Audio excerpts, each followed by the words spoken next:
सोचे एक किताब जो सिर्फ महज एक पन्नों पर लिखी कहानी ना हो, बल्कि एक समाज का जीता जागता आईना हो।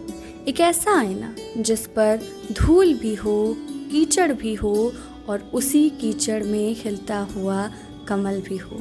नमस्कार, मैं सृष्टा त्रिपाठी और आज मैं इस वीडियो के माध्यम से बात करना चाहती हूँ हिंदी साहित्य के मील का पत्थर कहे जाने वाले रेणु जी की प्रसिद्ध उपन्यास मैला आंचल की। मैला आंचल जो सिर्फ एक उपन्यास नहीं, जो सिर्फ एक पुस्तक नहीं, बल्कि आज़ादी के आसपास के भारत की गांवों की जीवंत कहानी है, गांवों की जीवंत दास्तां है।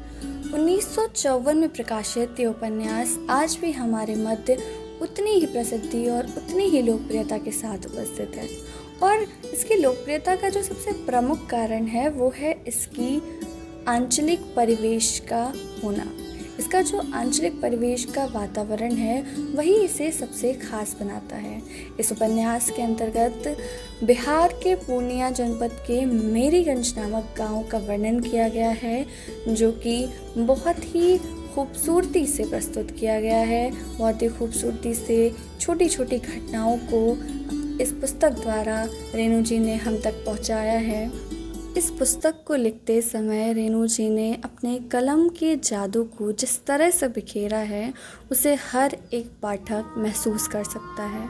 जिस तरह से मेरीगंज की छोटी छोटी घटनाओं को, छोटी छोटी बोली भाषा, छोटी छोटी नोक झोंक, उन लोगों के एहसास को, उन लोगों की भावनाओं को जिस तरीके से इस पुस्तक के द्वारा हमारे समक्ष प्रस्तुत किया है उसे शब्दों में बयां कर पाना मुश्किल है।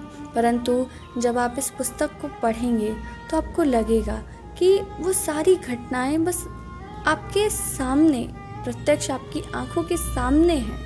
आपको लगेगा आप भी उस घटना का एक हिस्सा थे या अभी वो आपके सामने घटित हो रही है। तो इस तरह से रेणु जी ने अपनी कलम का जादू बिखेरा है इस पुस्तक के माध्यम से।